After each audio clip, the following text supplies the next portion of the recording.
विषय चला हुआ है परमात्मा की वाणी वेद के अनुकूल। महर्षि दयानंद सरस्वती जी ने जो विलुप्त हुए विज्ञान को हम सभी के सामने रखा, हम सभी प्राणी मात्र की उन्नति के लिए दिया। जो ऋषि ब्रह्मा से लेकर जैमिनी मुनि पर्यंत जो सभी ऋषियों ने एक ही मंतव्य से स्वीकार किया है, उसी के आधार पर मानव मात्र के कल्याण के लिए जो है हम सभी जीव, ईश्वर और प्रकृति के विषय को लेकर के चर्चा कर रहे हैं, समझने और समझाने का प्रयास कर रहे हैं कि परम पिता परमात्मा ने जीवात्मा की ही उन्नति के लिए उसके द्वारा किए गए शुभ अशुभ कर्मों के आधार पर सबसे उत्तम शरीर मानव का तन दिया है। आत्मा के लिए यह मानव तन एक साधन के रूप में है। यदि कोई भी साधन यदि भौतिक क्षेत्र में भी हम देखें सही रूप में प्रयोग किया जाता है तो उससे सही प्रयोजन सिद्ध हो जाता है। ठीक इसी प्रकार से आत्मा को, हम सभी आत्माओं को जो यह मानव शरीर मिला हुआ है, इसकी जो अंदर के तत्व हैं, इनके अलग अलग कार्यों को जान कर के हम सभी आत्माएं उन्नतियों को प्राप्त होते हैं। और इन उन्नतियों को प्राप्त होने में सबसे बड़ी अहम भूमिका परम पिता परमात्मा की है, जो हमारे पिता तुल्य है और हम सभी आत्माएं उसके पुत्र के समान है। हम सभी के परम पिता परमात्मा ने हम सभी आत्माओं की उन्नति के लिए अपने स्वयं के आधार में जाने के लिए अर्थात मोक्ष पद प्राप्त करने के लिए जो यह सबसे उत्तम मानव शरीर दिया है। इस शरीर के अंदर जो अन्य तत्व दिए हैं, इनमें हम सभी ने जो विषय समझने समझाने का प्रयास किया है, वह विषय जो चल रहा है चक्षु इंद्रिय का चल रहा है। चक्षु इंद्रिय जो हम सभी के लिए महत्वपूर्ण इंद्रियां होती हैं, इंद्रियां सभी महत्वपूर्ण हैं। जिन इंद्रियों से ज्ञान प्राप्त होता है उनको हम ज्ञान इंद्रियों के रूप में जानते हैं, जैसा ऋषियों ने हमें ज्ञान से बताया है। ये सभी ज्ञान की इंद्रियां हैं। जैसे चक्षु इंद्रिय से देखने का, रूप का प्रकट होना होता है। श्रोत्र इंद्रिय जिससे श्रवण मात्र होता है, ध्वनि आदि का हम श्रवण करते हैं, इससे भी संस्कार बनते हैं। श्रोत्र इंद्रिय, इसके बाद है नासिका जो सूंघने का कार्य करती है। हम सभी इस नासिका जो इंद्रिय है, घ्राण इंद्रिय, उससे भी हम ज्ञान प्राप्त करके उन्नतियों को आत्मा प्राप्त होते हैं। रसना जो इंद्रिय है वह जीभ में रस के स्वाद को प्रकट करता है, वह रसना इंद्रिय से भी ज्ञान प्राप्त होता है। अब त्वक इंद्रिय जो भी है हमारे शरीर के अंदर सूक्ष्म रूप में विद्यमान, उससे भी हम सभी उन्नतियों को प्राप्त होते हैं, वह ज्ञान प्राप्त करा देती है। जिस विषय को लेकर के हम आपस में चर्चा कर रहे हैं, समझने समझाने का प्रयास किया जा रहा है कि हमारे जो चक्षु इंद्रिय है, यह चक्षु इंद्रिय जो मूल रूप में हम जानते हैं कि यह चक्षु इंद्रिय प्रकृति से निर्मित है और यह चक्षु इंद्रिय सूक्ष्म रूप होने से भौतिक शरीर के अंदर जो गोलक आदि हैं उस चक्षु इंद्रिय का साधन है। और यह चक्षु इंद्रिय भी मन का साधन है, क्योंकि मन भी स्वयं कार्य नहीं करता, इंद्रिय से कराता है। जब हम किसी रूप को देखने का प्रयास करते हैं तो मन के आदेश से मन का कार्य भी सार्थक हो गया और जो सूक्ष्म इंद्रिय ने आदेश अपने स्थूल शरीर में उपस्थित गोलक आदि से जो कार्य लिया, इन सभी का कार्य भी सार्थक हो जाता है और सार्थक होने के उपरांत वापस उसी गति में जाता है और उस गति में जाकर के जन्म जन्मांतरों के संस्कार या प्रारब्ध जो वर्तमान में ज्ञान प्राप्त है, उन संस्कारों से उस रूप का मिलान होता है और जैसा मिलान मन में होता है, जैसा मन में चल रहा होता है, ठीक वैसा ही वाणी में हो और वैसा ही वाणी के साथ साथ कर्म में होता है, तब यह पवित्रता की ओर बढ़ता है। और पवित्रता की ओर बढ़ने के लिए आत्मा की उन्नति में सत्व गुण के साथ साथ परम पद को प्राप्त होना होता है। मनसा वाचा कर्मणा,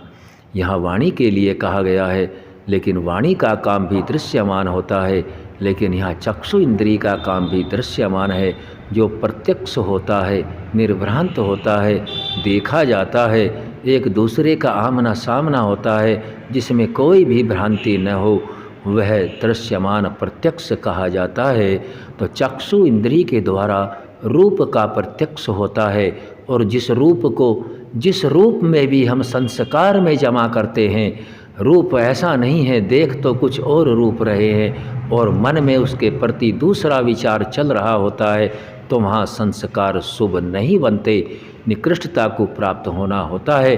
प्रत्येक जितने भी तत्व परमपिता परमात्मा ने आत्मा को साधन के रूप में दिए हैं, प्रत्येक तत्व से संस्कार उत्पन्न होकर के जमा होते हैं, और उन संस्कारों में सबसे अहम भूमिका मन की होती है। तो मन यदि पवित्र है, मन में कोई नहीं किसी तरह का क्लिष्ट विचार आने दिया जाता, तो मन को पवित्र करने के लिए केवल एक रास्ता और महर्षि मनु ने दिया हुआ है। उस श्लोक में समझा रहे हैं, मनः सत्येन शुध्यति, मन केवल सत्य से ही पवित्र होता है। मन को पवित्र करने का यदि कोई साधन है, कोई हथियार है, पवित्र करने का कोई भी ऐसा यंत्र है, तो डॉक्टर इंजीनियर आदि के पास तो नहीं है, लेकिन वह स्वतः ही उत्पन्न करना होता है जो सत्य होता है। जैसा मन में रूप आदि का संस्कार चल रहा होता है, ठीक वैसा ही वाणी और शरीर से कर्म करना होता है, तब उसका शुभ संस्कार बनता है। हम सभी ने आत्मा को उन्नति के लिए जो साधन परमपिता परमात्मा की कृपा से सभी आत्माओं को मानव के शरीर के रूप में मिले हुए हैं, चक्षु इंद्रियों के द्वारा जो संस्कार बनते हैं, उन संस्कारों को हमने जानने और समझाने का प्रयास किया है। हम सभी जहाँ तक भी हमसे बन पड़े संस्कार चक्षु इंद्रियों के द्वारा जैसा रूप जिसमें देखना और समाज को अच्छा लगना समझते हैं, जैसा मैं अपने अंदर समझता हूँ वैसा ही दूसरे के अंदर भी समझूं, और इस प्रकार से अपनी पवित्र बुद्धि से निर्णय करूं, और निर्णय करने के उपरांत यह भी तय कर लूं कि यह भी संस्कार बना, और बनने के बाद शरीर तो अनित्य है, शरीर सदा रहने वाला नहीं है, सूक्ष्म इंद्रिय को यह साधन सदा मिलने वाले नहीं हैं, और हम सभी प्रयासरत हैं कि हम सभी आत्माओं का जो मुख्य प्रयोजन है उसमें चक्षु इंद्रिय की अहम भूमिका है। और इस चक्षु इंद्रिय से जैसा हम रूप के बारे में देखते हैं वैसा ही मन में विचार करते हैं, और वैसा ही विचार करने के उपरांत मन शरीर आदि से कर्म को करके अपने स्वयं की उन्नति के लिए, परिवार समाज और राष्ट्र विश्व की उन्नति के लिए और परमात्मा की कृपा का पात्र बनने के लिए हम सभी को उस परमपिता परमात्मा जो सर्वत्र विद्यमान होता है, जिसके बिना कोई भी स्थान नहीं है, जो सभी जगह सर्वत्र विद्यमान है, सभी कालों में सब समय वह विद्यमान है, हमेशा हम सभी आत्माओं के साथ रहता है। तो हम इस चक्षु इंद्रिय के द्वारा किए गए कर्म को जो संस्कार के रूप में शुभ अशुभ बनता है, उस परमात्मा को साक्षी मान करके हम सभी कर्म को करते हैं, तो उन्नति होना संभव है। हम सभी इस बात का प्रयास करें कि परमात्मा ने जो चक्षु इंद्रिय हम सभी को दिया है, यह कोई भी कार्य परमात्मा के द्वारा किया गया निष्प्रयोजन नहीं है। इसका जो प्रयोजन है, जिस मध्य में परमात्मा की कृपा से मुझ आत्मा को यह असीम साधन मिला है, इस साधन से मैं शुभ गुण संकल्प वाला बनूं और शुभ संस्कारों को जमा करके परमात्मा की कृपा का पात्र बनूं, क्योंकि वही मेरा पिता,